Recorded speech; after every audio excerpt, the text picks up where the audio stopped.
मुझे कफन पहना दो, फिर मैदान में चले जाना। मुख्तार को पहले इन नारिया से इश्क का काफी खमियाजा भुगतना पड़ा है। जाओ, मेरे रास्ते की रुकावट मत बनाओ।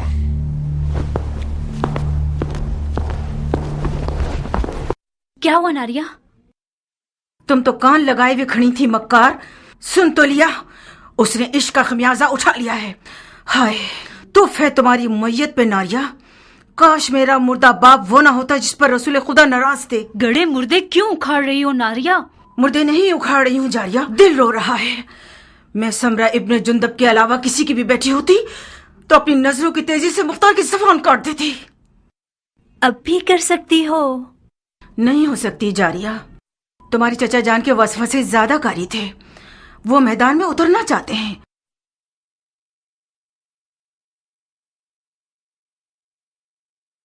ठीक है जाए,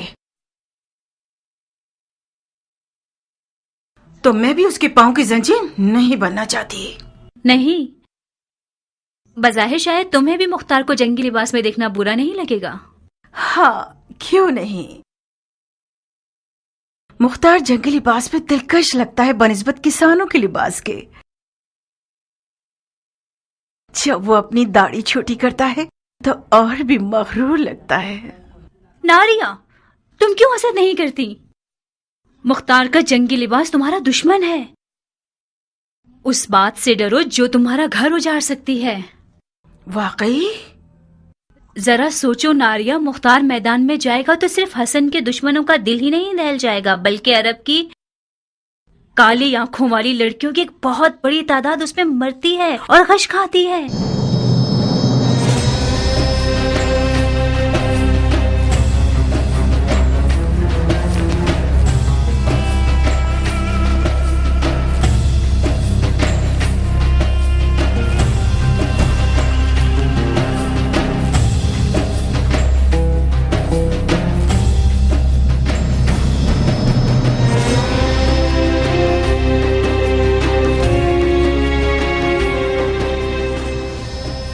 ईरानी अफसानों में एक पहलवान है जिसका नाम है रुस्तम, जो अजदहा और बड़े से बड़े देव को मार डालता है। मकसद? तुम रुस्तम की शबीह बन गए हो, जो नामुमकिन जंगों का पहलवान और दुश्वार मैदानों का फातेह है।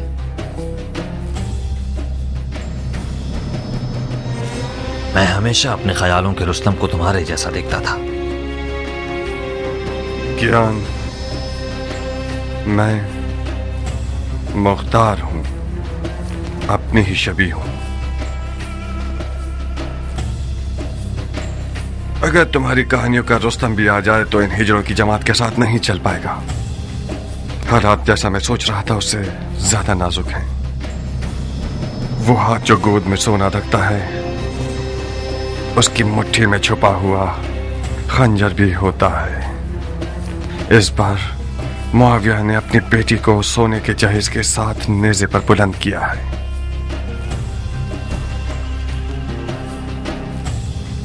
फकत खुदा ही इमाम मुश्तबा को इस मक्कारी के शर से महफूज रख सकता है।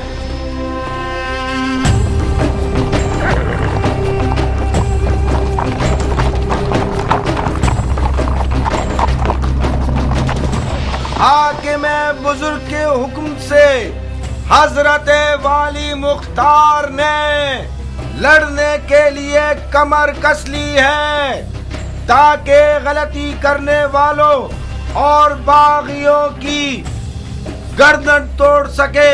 अरब और अजम की लड़ाई मक्कार दुश्मनों की एक चाल है। शिप्रे मक्की, तलवार हिंदी और जिरहे दाऊदी। लश्कर शाम की हैबत के बारे में जितना भी सुना होगा कम है। ऐसे लड़ाकू लोग मैंने आज तक किसी इंसान को उनके जैसी कद्दो-कामत का नहीं देखा। कुदरत खुदा की, उनकी गर्दनें गोया गाय की गर्दनें, रान देव की, कमर और बाजू गधे के बाजू, आंखें ऐसी खौफनाक जैसे देव की आंखें। जब मेरी नजर उन जिन्नात पे पड़ी तो फौरन मैंने अपना कलमा पढ़ लिया। मैंने इल्तमास की तो समझ गए मैं इराकी हूँ। आपकी आंखें बुरा दिन न देखें। मुझे उल्टा लटका कर इतना मारा, मत पूछें। हम कैसे मान लें कि तुम इराकी हो? कैसे? मेरे लहजे से। हम इराकियों का ऐन गैन शामियों के ऐन गैन से फर्क रखता है। अमान उनके कूजों से, वो कूजे नहीं काली बुलाए। खुदाया मुसलमान न देखे, काफिर न सुने, बहनों में से कोई हामिला तो नहीं? शाम के लश्कर के खौफ ने तुम्हारी अकल को जायल कर दिया है। कूजे का आमला औरत से क्या वास्ता? तो ये कि मैं नहीं चाहता कि मुसलमानों में से किसी बच्चे का कातिल बनूं। अगर कोई हामला औरत की सुन ले कि मैंने शामियों के कूदों में क्या देखा, तो डर के मारे उसका बच्चा गिर जाएगा। इन अदाओं से तो तुमने हमारी जान निकाल दी। अब बता भी दो कि तुमने कूजों में क्या देखा? बिच्छू, जंगजू बिच्छू, 1000 बिच्छुओं वाले कूजे ऊंटों पे लाद के लाए हैं और मजलीकों के जरिए उन्हें मदान के घरों पे फेंकना चाहते हैं। मैंने अर्ज किया था ना, खुदाया माफ करना, शरई जिम्मेदारी के तौर पर मुसलमानों को इस खतरे से आगाह करना था। खुदाया माफ करना। ये सब फितने सिर्फ और सिर्फ फजूल बकवास है। मुझे तो ये शाम का दज्जाल लगता है। खुदाया हमें शाम के दज्जाल के शर से महफूज रख। इतने सारे बिच्छुओं को कूजों में कैसे डाल सकते हैं? कूजे को बिच्छुओं से भरा है, ना ये कि बिच्छुओं को कूजे से। बेशक ये शामी चेलों में से है। इसके हाथ पांव बांध दो। जी अमीर। उतरो सर। बिच्छू को ऐसे कैसे शिकार करते हैं कि ना मारे? बिल्कुल पानी पीने की तरह। मैंने उनकी चाल को अपनी आंखों से देखा है। शामी फौजी एक टिड्डे को लकड़ी पे बांध के लाते हैं और उसे बिच्छू के सुराख के करीब ले जाते हैं। बिच्छू खाने के लालच में बाहर आता है और पकड़ा जाता है। लड़ाका बिच्छुओं को शिकार करने वाले शिकारी और शाम के कटे हुए और छिले हुए जंगजू सिपाही मेरी तरह के तो नहीं थे?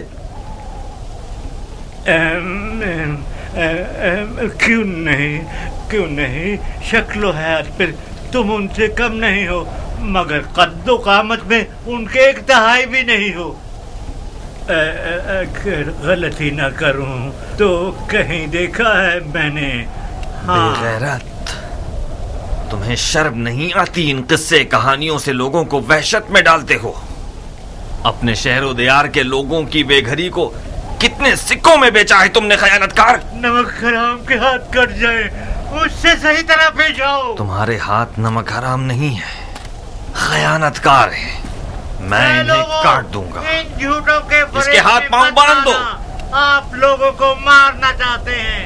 ये लोग आप सबको अपने ऊपर आने वाली बला के सामने ढाल के तौर पर इस्तेमाल करना चाहते हैं। मैं लोगों का सौदा कर रहा हूँ, या तुम लोग जो एक भी सीधी आंत तुम्हारे पेट पे नहीं है, जंग की खबर को क्यों छुपा रहे हो? इराक के लश्कर का हार मानना झूठ है या हसन इब्ने अली का जख्मी होना? जब इन्हीं बिच्छुओं में से एक तुम पर छोड़ूंगा ना, तब तुम्हें पता चलेगा कि तुम्हारी क्या जिम्मेदारी थी। ले जाओ इसे। लोगों, इराक के लश्कर में सिर्फ चंद बेजान, अंधे, बहरे और बूढ़े बचे हैं जो साबात में मलकुल मौत का इंतजार कर रहे हैं। ए लोगों, शामियों की नई चाल को उनके चेले की जबान से सुन लिया आप लोगों ने। अब कुछ जुमले अमीर मुख्तार सकफी से सुन लीजिए, जो आज से मदाइन के मामलात और उमूर के जिम्मेदार हैं।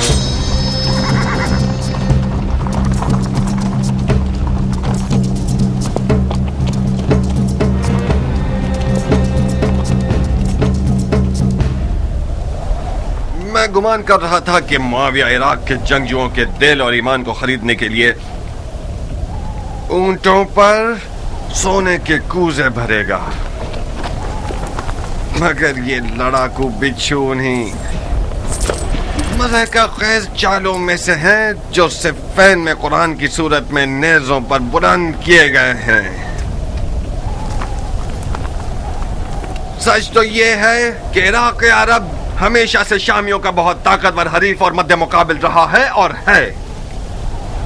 शाम के बहादुर अगर जंग लड़ने वाले मर्द होते तो इन बिच्छुओं का सहारा न लेते। इन लोगों की तमाम तर उम्मीदें आप लोगों की जहालत पे टिकी हुई हैं।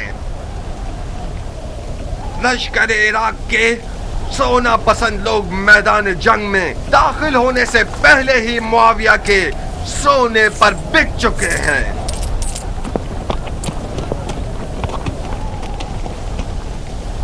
ऐ लोगों, मुश्तबा जख्मी हो गए हैं। मैदान जंग में नहीं और न ही शाम की फौजों के हाथ से, मौला रात की तारीकी में खवारिज की तैगे जफा से मजरूह हुए हैं। आज आपका शहर, शहर मदाइन, रसूल अल्लाह के बेटे का मेजबान है और शुक्र खुदा कि उनका जख्म ठीक हो रहा है और बहुत जल्द बिस्तर से उठकर मुआविया के इन हीलों का मुंह तोड़ जवाब देंगे। और मैं मुख्तार सकफी आज से ये कसम खा चुका हूं कि आज से हर खाइन और मशकूक आवाज को नुत्फे में ही मार डालूंगा। और ये शहर, शहर मदाइन, आपके शहर को खुदा की मदद से ऐसे शामियों के चैलों से पाक कर दूंगा।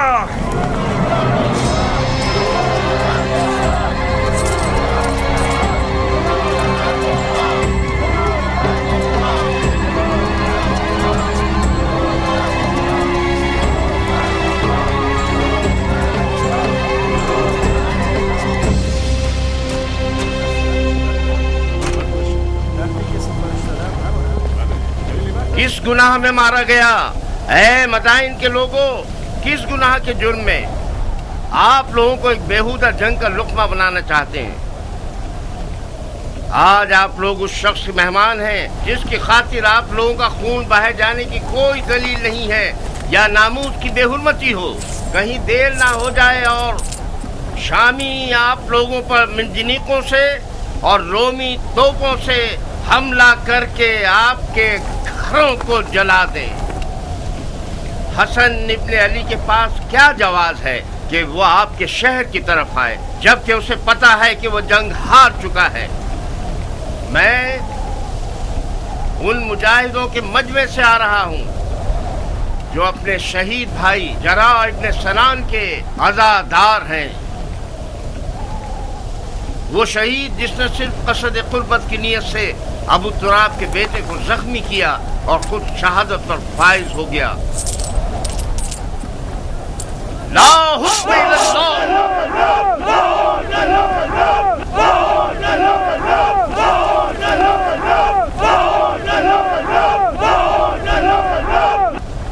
भाइयों, शरीयत मोहम्मदी में कहाँ ये लिखा है कि ईरान और रोम जैसी हुकूमतें विरासतों की जद में रहें?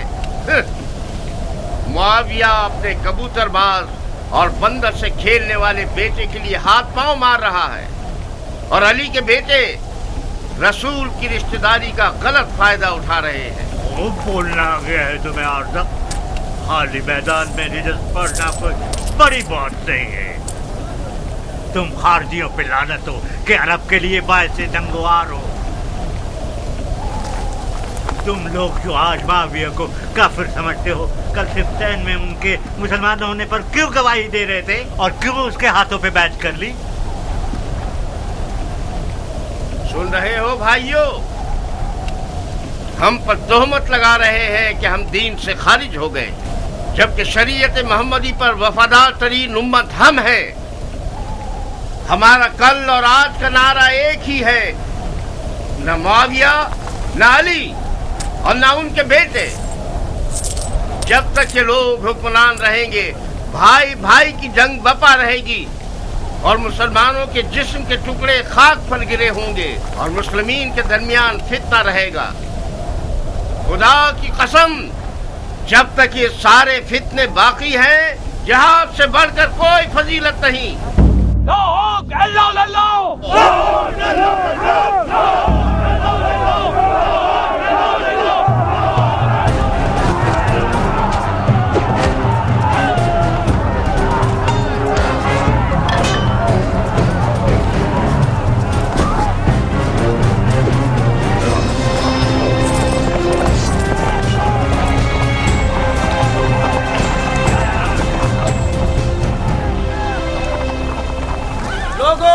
साहब! क्या हुआ? मुख्तार ने खेती बाड़ी छोड़ दी? अगर जरूरत है तो मुख्तार की मौजूदगी में रजस खानी करो। ये तनाजा अब देखने वाला है। अब आया मद्दे मुकाबिल। मैंने सुना है कि वो सिपह सालार बन गया है। डंडोरा पीटने वाले तो उसके अमीर मदाइन होने का ऐलान कर रहे हैं। अमीर मदाइन तो था। मुख्तार अमीर मदाइन कहाँ से हो गया? मदाइन का अमीर मुख्तार का चचा है।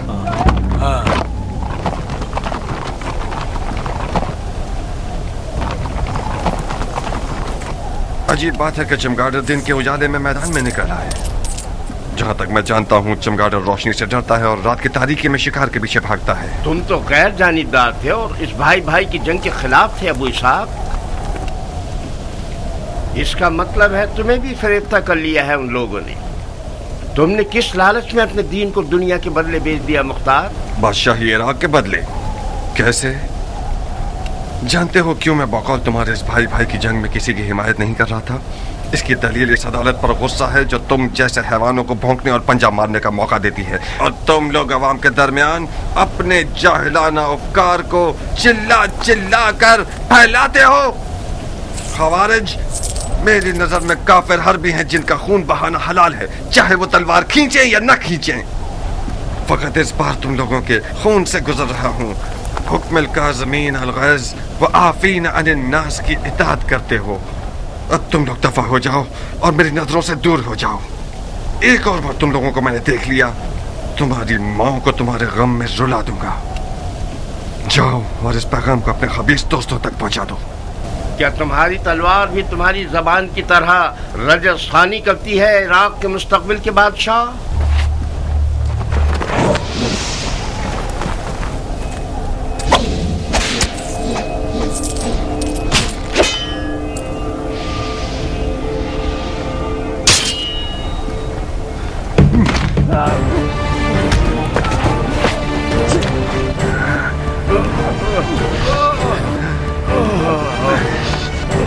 आज तक अपनी तलवार से कुत्ते को नहीं मारा। ज्ञान, इस शैतान की फौज को कोई मौका मत देना। इस गिरोह की रिहाई रैयत पर एक जफा है। इन सबको महल के कैद खाने में ले जाओ। जी अमीर।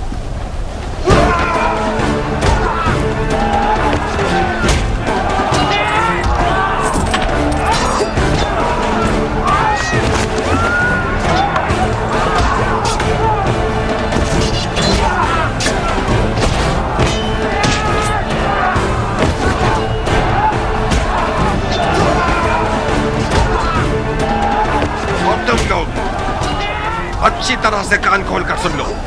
आज के बाद कोई भी तलवार या लकड़ी या छुरा वगैरह लेकर शहर में शोर और बलवा बर्पा करेगा, वो मेरा दुश्मन है, मुजरिम है, चाहे वो अरब हो या ईरानी, उमवी हो या अरबी। आज के बाद मदाइन में अमन और अमान का जिम्मेदार मुख्तार है और कोई नहीं। चोर चोर चोर।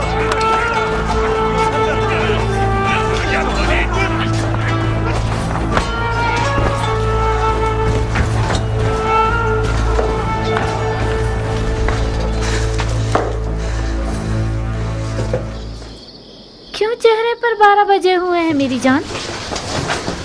हुआ क्या है? मुख्तार मैदान में उतर आया है, तुमने नहीं सुना क्या? क्यों नहीं?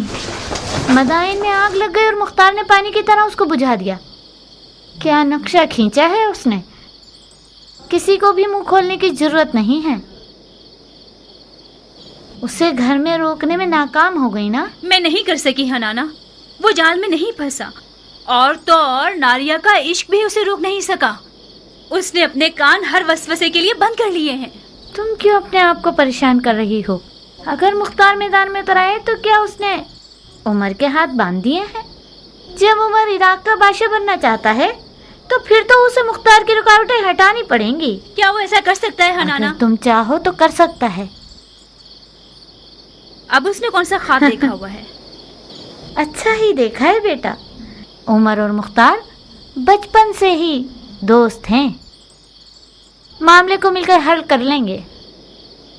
इधर आओ, अगर तुम सुनोगी तो तुम्हारे होश उड़ जाएंगे कि उसने तुम्हारे लिए कौन सी चाल सोच रखी है। इन रगने वाले मजूसियों को कत्ल कर दो।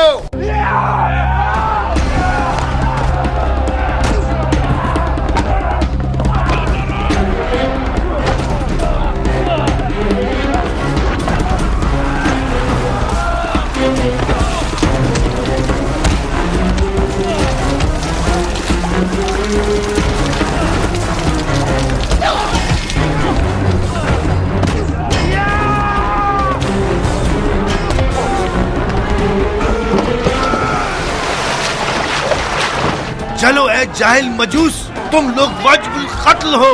तड़पो और तड़पो। हक किसके साथ है? हाँ, मुआविया या अली? हर जाए से नसब परसरम वो सिर्फ यादव जो मुआविया के कुत्तों की खुराक में से लेकर आया। हक उसके साथ है जिसके पास सोना है या खुदा की ताकत।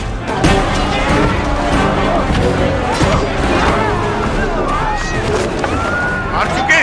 खुदा की पनाह, ये इंसान का सर है या गधे का सर? ये सींग तुम्हारे सर पर क्या कर रहा है? खर, तूने गड़ा खोदा, उसी में तू गिरेगा। बेशक तुम गिरेगा। है खर, तूने जो किया है सो भुगतना तो पड़ेगा। पिट पिट के मरेगा।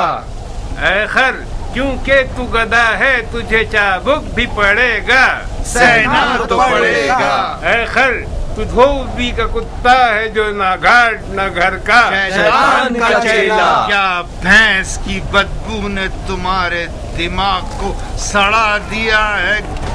क्या तुम समझते हो कि अली के बेटे के बैतुल माल से कुछ भेड़ों का रेवड़ तुम्हें मिल जाएगा? मेरे खिलाफ भेड़िए जमा कर रहे हो सारे जहां में फिर के। हाँ, आओ आगे बढ़ो ताकि तुम्हारे इस नामुकम्मल मगज को कुत्तों की खुराक बना दो। क्या तुम्हारा बवासीर दोबारा निकल आया है या कीड़ा काट काट कर तंग कर रहा है? अपनी किस बीमारी की तकलीफ पर उछल रहे हो मोटे सांड?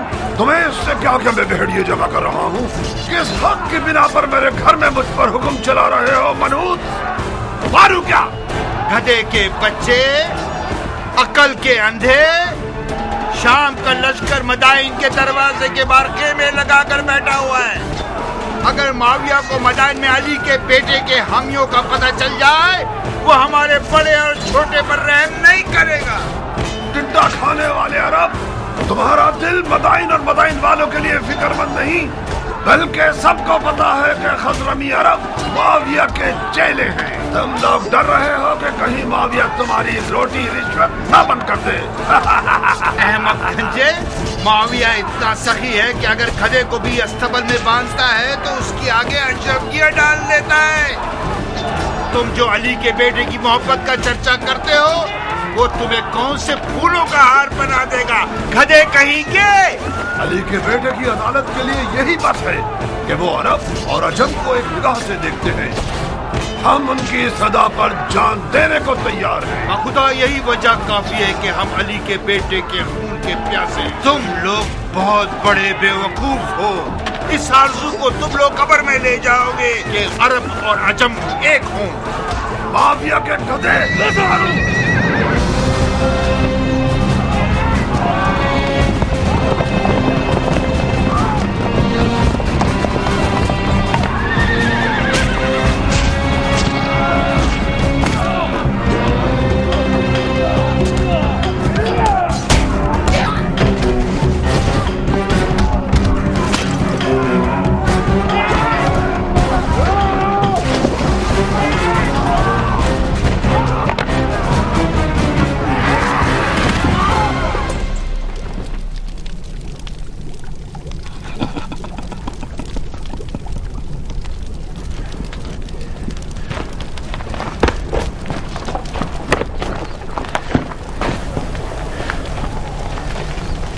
अरब लोग किस कबीले से हैं?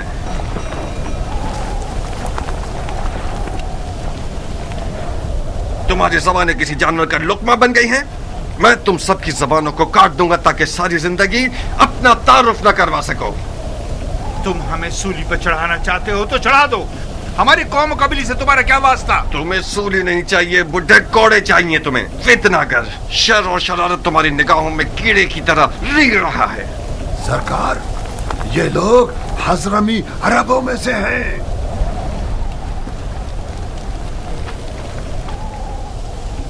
तुम अजमों के किस शाखे से हो? दीलम के अजमों में से हूँ।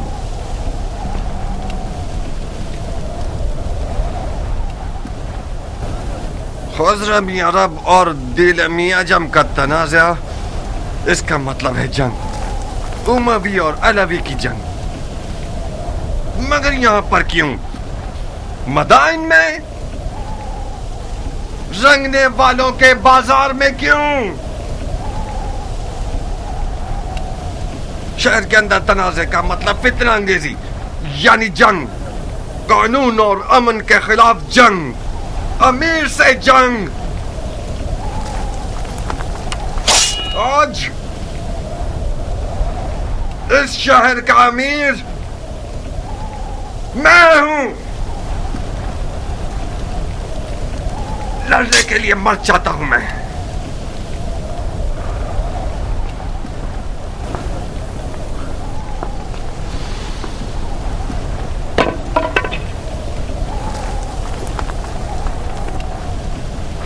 कियान। जी अमीर। इन सब के नामा अमाल का बगौर जायजा लो। जिसने भी कोई ज़र्ब लगाई है या खाई है वो मुजरिम है। जनाब आली, आप पूछेंगे नहीं ये शोर शराबा और लड़ाई किस बात पर है? ये सब काजी का काम है, न कि अमीर का काम। दिमाग ठिकाने आया? यही थी वो अदालत जिसके लिए तुम खुद को टुकड़े टुकड़े करना चाहते थे। अफसोस है मुख्तार, मैं सोच रहा था कि करब मर्द दिलावर मैदान में उतरा है ताकि शिया ख्वार और कमजोर न हो। क्या तुम्हें ये तवक्को थी कि मैं इस खुद फरोश और मरीज हजरमी शेख के सामने गूंगा रहता? अली के बेटे की हिमायत के जुर्म में मुझ पर कुल्हाड़ी उठाई थी, तो क्या मुझे अपनी गर्दन कटवा लेनी चाहिए थी?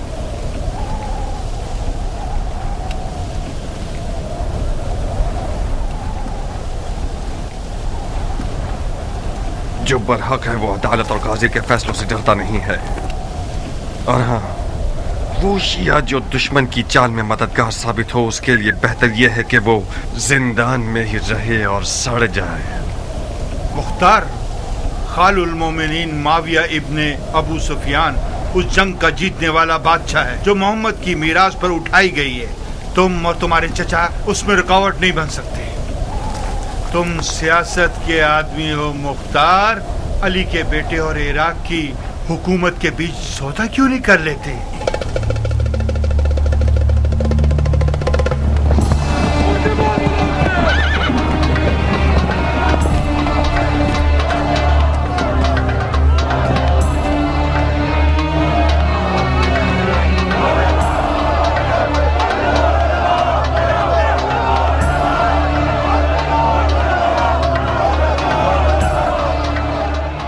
जिंदान क्यों नहीं ले गए? हमने चाहा कि इन लोगों का तमाशा देखें। इससे क्या होगा? इन लोगों की गिरफ्तारी उन लोगों के लिए इबरत है जो अब तक आजाद है। लोगों की आबरू से खेलते हो?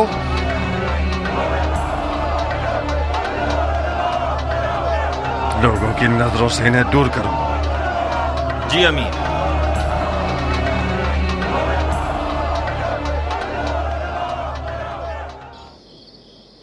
आप लोगों की तवज्जो चाहता हूं भाइयों।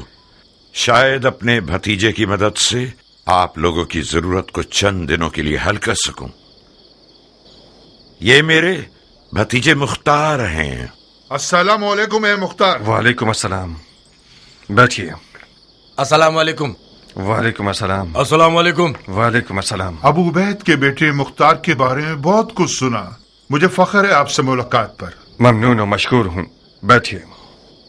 खुदा रहमत नाजिल करे गुज़िश्तगान पर। जैसे ही दरवाजे से अंदर आए हो, मुझे ऐसा लगा कि मेरा भाई अबू उबैद आया है। तुम्हें पता है इस लिबास में किस कदर उसकी शबाहत रखते हो? मरहबा मेरी जान, तुमने मेरी इज्जत बढ़ा दी। तुम्हारी खबरें एक एक बारीकी के साथ मुझे मिल रही थी। क्या ज़र-बेकारी लगाया है तुमने? मैंने सुना है कि मुफसिदों ने अपने हाथ मलना शुरू कर दिए हैं। खुदा का शुक्र है कि हालात पुरअमन हो गए हैं। अब तमाम सिपाही हालात पर मुसल्लत हैं। मरहबा मेरी जान। हम इन वाकयात से पहले जो भी कुछ अपने अंबार हुकूमत में रखते थे वो इमाम के हुक्म पर बेच दिया। इस वक्त हुकूमत के मौजूदा अंबार मेरे हाथ की हथेली के जैसे हैं, साफ और पाक। बहरहाल मैं मदाइन के मालदार बाशिंदों की मदद से नाउम्मीद नहीं हूं। आप लोग साबात चाहिए। मैं कोशिश करूंगा कि सबसे पहले काफिले के साथ कुछ जरूरी अशिया और खाना वगैरह भिजवा दूं। खुदा आपकी इज्जत और जाहो मकाम में इजाफा फरमाए। अगर इमाम के पास आप जैसे 10 अफराद होते तो आज वो मुसीबत में ना होते। मगर मशीयत इलाही का क्या होगा भाई? शायद इस मुसीबत में वो रहमत छुपी हुई हो जिससे हम बेखबर रहें। आज मिसाल इमाम मुज्तबा रसूल खुदा की कल की हिकायत की जैसी है जो उहुद में हुई। उहुद की शिकस्त की एक बरकत यह थी कि उसके बाद मुसलमान बेदार हो गए। बिल्कुल सही। चलने की इजाजत देंगे? खुदा की पनाह में महफूज रहिए आप सब। जनाब मुख्तार, आप इराक के नामी गिरामी बहादुरों की नस्ल से हैं, दलेर और बहादुर मर्दों की नस्ल से। आपकी जगह नबी के फर्जंद के पास खाली थी। हमें फख्र होगा कि हम आपकी हमरा तलवार चलाएं। जो खुदा चाहे सरदार, पनाह हक में। खुदा हाफिज। खुदा आप लोगों का मुहाफिज रहे। सुना तुमने चचा की जान, तुम बहादुर पहलवानों की नस्ल से हो। देख रहे हो तुम और तुम्हारा बाप लोगों की नजर में क्या मकाम रखते हैं। इस मकाम और मंजिलत को बचाना एक मुश्किल काम है। मैं कहता हूं कि इमाम की लश्करगाह साबात का एक चक्कर लगा लो। लश्कर इराक अपनी रूह खो चुका है। मुझे यकीन है कि वो लोग तुम्हें देखकर एक नई जान पकड़ लेंगे। बेशक आप सियासत में माहिर हैं चचा जान। आपने मुझसे कहा कि मदाइन के मामलात और इमाम की जान की देखभाल में आपकी मदद करूं। मैंने भी दिलो जान से कबूल कर लिया। मैं आपकी अमीरी और सिपहसालारी के बारे में जिस दिन तक इमाम मदाइन में है किसी भी मदद से गुरेज नहीं करूंगा, मगर उस जंग में जिसका अंजाम शिकस्त और रुसवाई है उसमें दाखिल नहीं होऊंगा।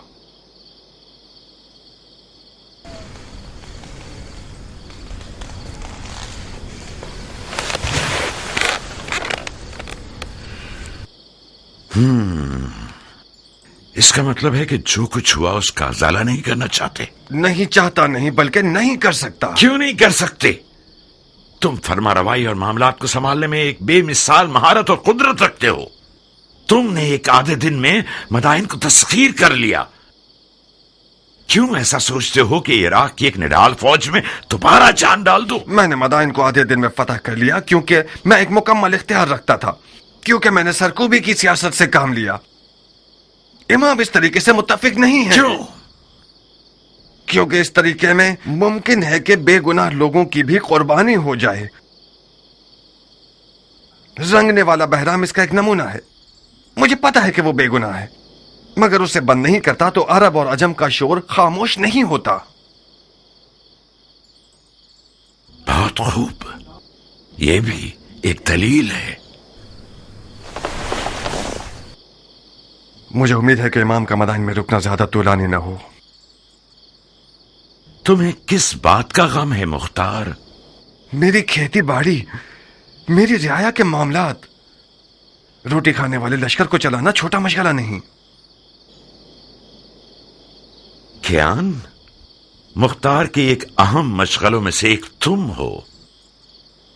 इस शेर बहादुर को औरत, ज़राअत और रोटी पानी में कैद किया हुआ है तुम लोगों ने।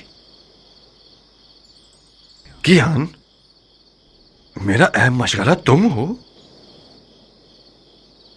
मैं आपका गुलाम हूं मुख्तार। चुकंदर की तरह लाल क्यों हो गए? मरहबा इस हया, तवाज़ु और गैरत पर। इस किनाया से आपका मतलब क्या है?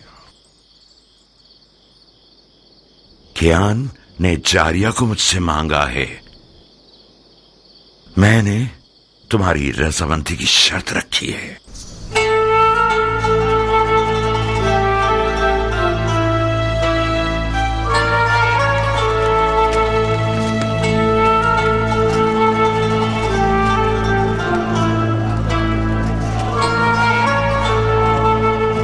क्या तुम नाराज हो गए हो अबू इसहाक?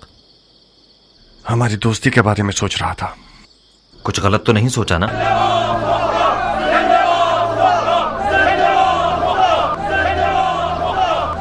हकीकत यह है क्या मेरा रियाकारी न करने वाला दोस्त मेरी बहन के रिश्ते की खातिर मेरे इर्द गिर्द घूम रहा है। एक अजीब सा एहसास है कियान,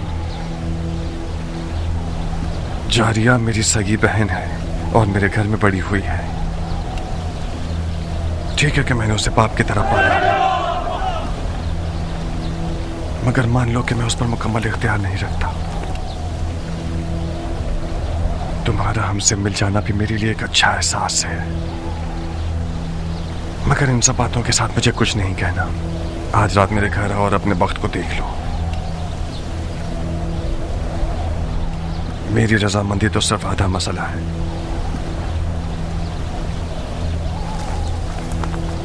मगर हतमी जवाब जारिया देगी न कि मैं।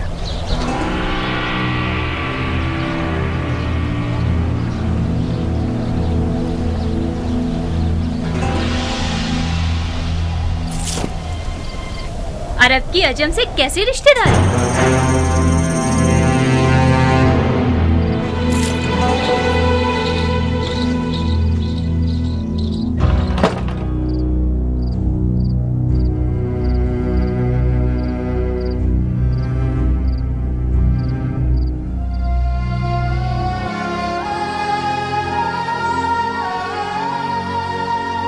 मैं शर्मिंदा हूं कियान। मुझे उम्मीद है कि हमारी दोस्ती पर शक नहीं करोगे। तुम्हारा दुश्मन शर्मिंदा हो अबू इसहाक। तुम्हारी दोस्ती मेरे लिए एक ऐसा शहद है कि कोई भी तलखी और तेजी इसकी मिठास को जायल नहीं कर सकती। आपसे रिश्तेदारी मेरे लिए एक गहरी मिठास का बायस थी जो कि बदकिस्मती से ना हो सकी। इस लड़की की लापरवाही और बेअदबी बेजवाब नहीं रहेगी। मैंने जितनी रोटी उसे खिलाई और लिबास पहनाया, उतना हक भी रखता हूं कि उसे तमीज सिखाऊं। मरहबा मरहबा उम्मे साबित, क्या बिच्छू आस्तीन में पाला है तुमने। मेरी हुर्मत जहन्नुम में जाए। ये होती है मेहमान नवाजी। तुम कूजू को मेरे सर पर क्यों तोड़ रहे हो मुख्तार? जनाब क़याम, मुख्तार ने आपकी मर्जी के बारे में मुझे कुछ नहीं बताया था। मैं समझ रही थी कि हमेशा की तरह अपने दोस्त को देखने के लिए आए हैं आप। अगर मुझे पता होता कि आप क्यों आ रहे हैं तो मैं जारिया को समझा देती कि कम से कम बदतमीजी ना करे। मैं भी शर्मिंदा हूँ। मैंने ये जुमला अरबों की जबान से बहुत सुना है बानो। कोई बात नहीं। बदतमीज गुस्ताख कहीं की। नहीं अबू इसहाक नहीं, तुम्हें क़यान की जान की कसम। वो अभी जवान और मगरूर है। बखुदा उसके गुरूर ने ही उसके इश्क की आग मेरे दिल में जलाई। मैं गुजारिश करता हूँ कि आप सब्र करें। तुम दखल मत दो कियान। उस लड़की ने मेरे गुरूर और शराफत को पामाल किया है। मैं हाथ जोड़ता हूँ बानो, आप ही कुछ कीजिए। जारिया मेरी बेटी की तरह है। मैंने उसे माँ का साया दिया है। चंद ताजियानों की जलन उस मर्द के पास रहने से बेहतर है जो कि हमारी जिन्स में से नहीं है। अहानत का इरादा नहीं है मेरा। तुम्हें खुद इन चीजों के बारे में सोचना चाहिए था।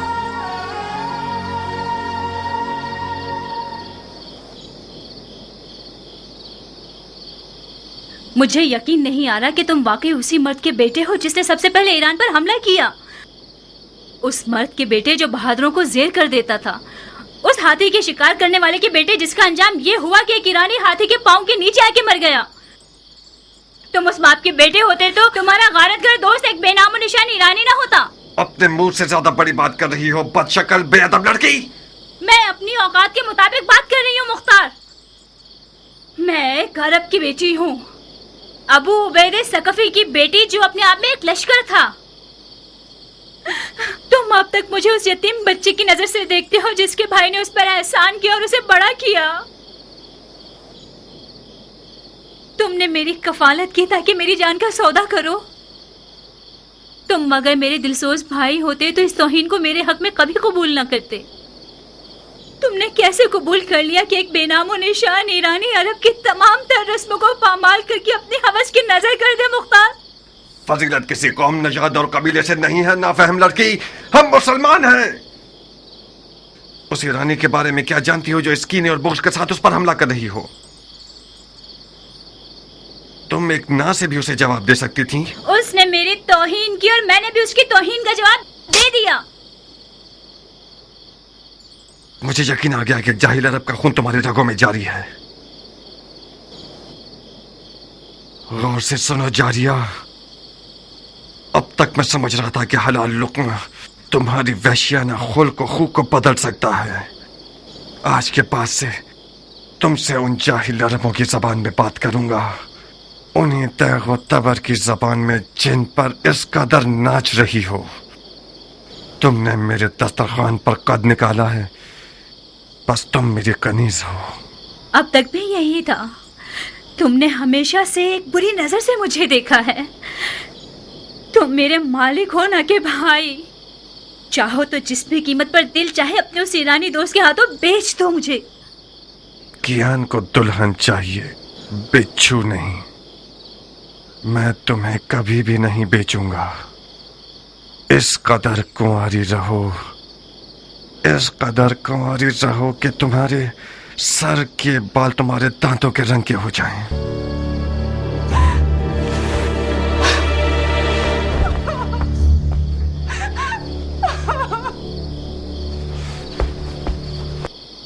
शाबाश, शाबाश है जो तुमने इसे तमीज सिखाई है। मैंने उसका साथ नहीं दिया मुख्तार। जारिया एक तन्हा लड़की है। आज उन लड़कियों की खुशनसीबी के बारे में बात कर रही थी जो जिंदा दफना दी गई हैं। वो तमन्ना कर रही थी कि काश वो लड़का पैदा हुई होती।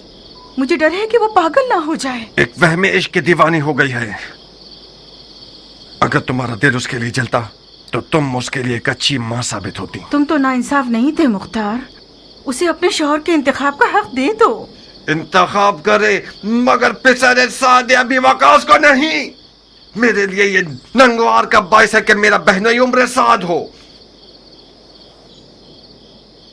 नारिया, अगर मेरे गुरूर को जख्मी किया तो अपने इश्क का सर कलम कर दूंगा।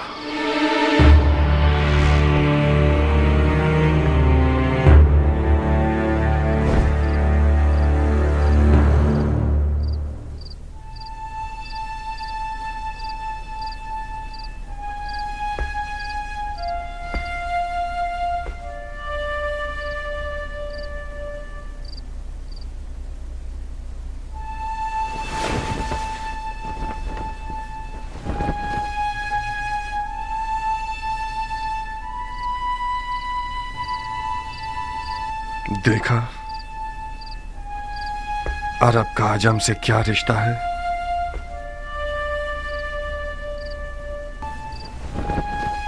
अगर मेरी जबान से इनकार सुन लेते तो शायद हजारों ख्यालात तुम्हारे जहन में आते। मैंने सोचा कि तुम ना का जवाब खुद उस सरफिरी और बागी लड़की के मुंह से सुनो। वो मुख्तार जो मैदान जंग में एक नारा लगाकर फौज को डरा देता है और उनके तन बदन में रोंगटे खड़े कर देता है, उसकी अपने घर की हुकूमत में एक चूहे जितनी अहमियत नहीं है।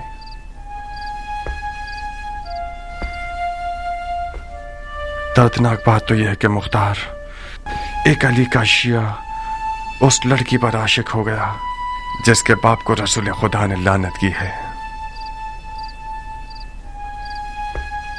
उस इश्क की रुसवाई मेरी 7 पुश्तों के लिए काफी है। नहीं किया, तुम नहीं। तुम अली के मुखलिस शिया होते हुए ऐसा शरीक हयात चाहते हो जो मलामत की हकदार है।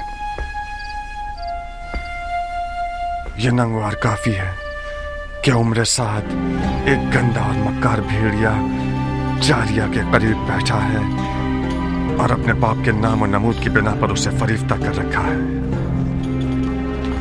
मेरा हाथ उस दज्जाल तक पहुंच जाए तो उसकी गर्दन उड़ा दूंगा। मरहबा, ahsanat। उमर इब्ने साद इब्ने अबी वकास के लिए फख्र का बाइस है कि मुख्तार इब्ने अबू उबैद सकफी उसका दुश्मन है। मुख्तार बुजुर्ग को गुस्सा दिलाकर बहुत गुरूर का एहसास कर रहा हूँ। आज की रात इस घर में क्या हो रहा है? किस घटिया इंसान की चाल है ये? तुम मेरी आबरू और शराफत से खेलने के लिए आए हो हरामजादे। ज्यादा मत चिल्लाओ मर्दे मोमिन, खुदा ना खास्ता तुम्हें कुछ ना हो जाए। ये कोई मैदान जंग नहीं जहां तुम तलवार खींच रहे हो। गिलाफ में रखो इसे, मैं मेहमान बनकर आया हूँ। उस मेहमान पर तलवार खींचना जो निहत्ता हो, ये कोई जवामर्दी नहीं है। जिस निजासत ने इस घर को नापाक किया है, सिर्फ खून से पाक हो सकती है। आज की रात ये घर हम दोनों में से एक का घर है। मैं ये नहीं चाहता कि लोगों में ये बात फैल जाए कि उम्र साद अपना दिफा भी नहीं कर सकता था और मुख्तार ने उसकी जान ले ली। मैं तुम्हें मौका देता हूँ कि जो खंजर कमर पर बांधा हुआ है उससे अपना दिफा करो। इसका मतलब है मैंने तुम्हारे बारे में जो फहम फरासत का सुना तो वो मुबालगा था। ज़रबी, जाओ मुख्तार के चचा को खबर दो जल्दी। जी बानो। मेरा जुर्म मालूम करने के बाद मुझे मारना नहीं चाहोगे? तुम्हारे जुर्म को तुम्हारी कब्र पर लिख दूंगा। अपना दिफा करो। मैं जारिया का हाथ मांगने आया हूँ, जंग करने नहीं। जारिया तक पहुँचने के लिए तुम्हें मेरी लाश से गुजरना होगा। मैं तुम्हें नहीं मारूंगा क्योंकि मैं जारिया के आंसू नहीं देखना चाहता। नारिया, मैं तुम्हारे आगे हाथ जोड़ती हूँ, सिर्फ तुम मुख्तार को ठंडा कर सकती हो। मैं डर रही हूँ जारिया, वो आज रात बहुत जख्म खा चुका है।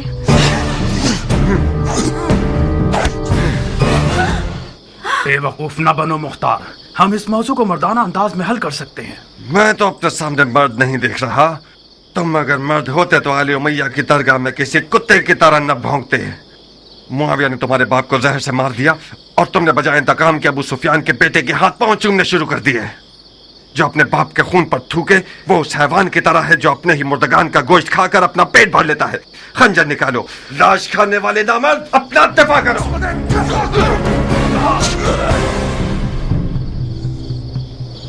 याद रखना, तुमने खुद कहा था मैं आज रात खैर के इरादे से इस घर में आया था।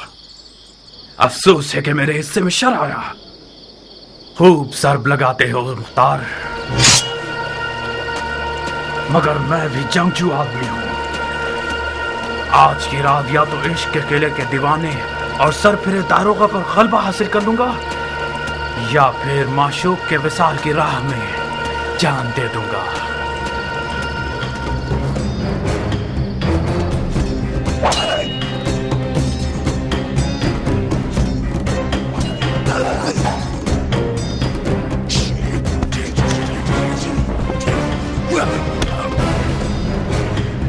नारिया, इससे पहले कि वो अपने इश्क को मार दे, कुछ करो। इस जंग का अंजाम सोख का लिबास है जो हम दोनों में से कोई एक पहनेगा। मेरे भी हाथ पांव फूल रहे हैं जारिया। अब तक मुख्तार को मैंने इस हाल में नहीं देखा था। तेरा पांव टूट जाए ज़रबी, कहाँ चले गए? फकत सईद ही इस जंग की आग को बुझा सकते हैं।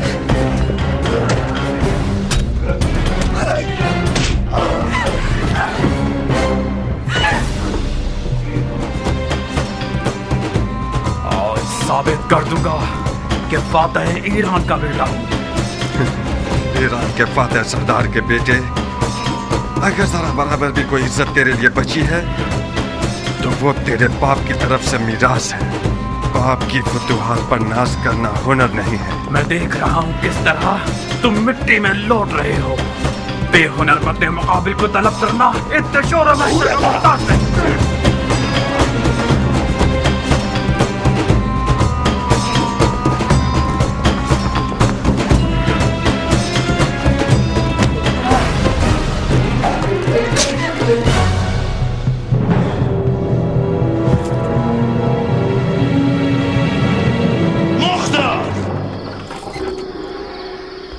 रुक जाओ चचा की जान।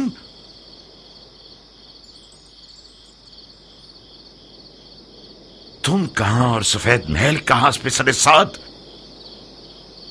अमर खैर के लिए आया था मैं। आपके महल के रस्सी तोड़ाने वाले कुत्ते ने मुझे पंजे दिखाना शुरू कर दिए। कौन सा अमर खैर नामर्द?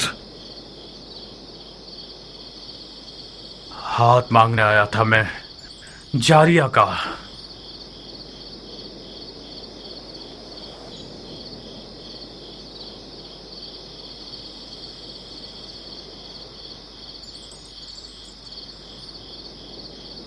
जो खुद गधा होता है वो दूसरों को भी अपनी तरह गधा समझता है। हाथ मांगे जाने के भी कुछ रस्म मरासिम होते हैं। तुम घर वालों की इजाजत के बगैर, दख्ल बाप के बगैर, और वो भी उस रात में जब सफेद महल रसूल खुदा के बेटे का मेजबान है, इस हुकूमती महल में आए हो ताकि लड़की का हाथ मांगो। तो कहां गलती की है मैंने? इजाजत के बगैर इसलिए आया हूं क्योंकि जानता था कि मुझे खुशामदीद नहीं कहा जाएगा। दरवाजा नहीं खटखटाया क्योंकि मुझे पता था कि दरवाजा मुझ पे नहीं खोला जाएगा। आज की रात ये महल रसूल खुदा के बेटे का मेजबान है, तो मैं भी तो रसूल खुदा की सुन्नत हसना पर अमल करने के लिए आया हूं। कहीं न कहीं गलत बयानी से काम ले रहे हो उमर। हमने हुक्म दे रखा था कि जो कोई भी बगैर इज़्न दुखूल दाखिल हो जाए उसका खून बहा दिया जाए। तुम कैसे इस महल में घुस आए और अब तक जिंदा हो? खूब, ये तो मेरा इकबाल बुलंद था कि मैं अब तक जिंदा हूं, और ये देखिए मेरा खून भी बहा है। तुम्हारा इकबाल बुलंद नहीं था, एहतमाल इस बात का है कि हमारे महल की दीवारें मजबूत नहीं थीं। शायद हमारे दरवाजे का मुहाफिज किसी दिरहम और दीनार की थैली से कमजोर पड़ गया हो।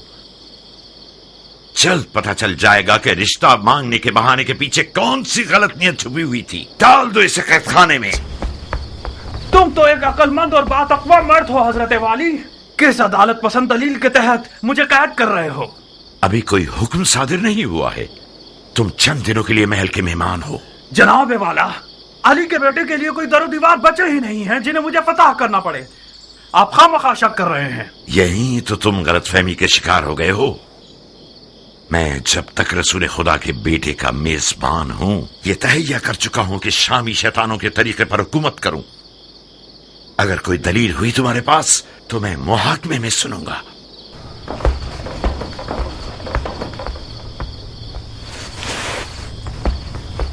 उस बिच्छू को मेरे हवाले कर दें चाचा जान। मैं वादा करता हूं कि उसकी जबान खुलवा दूंगा। एक शर्त पर मुख्तार, वादा करो कि उसे मारोगे नहीं।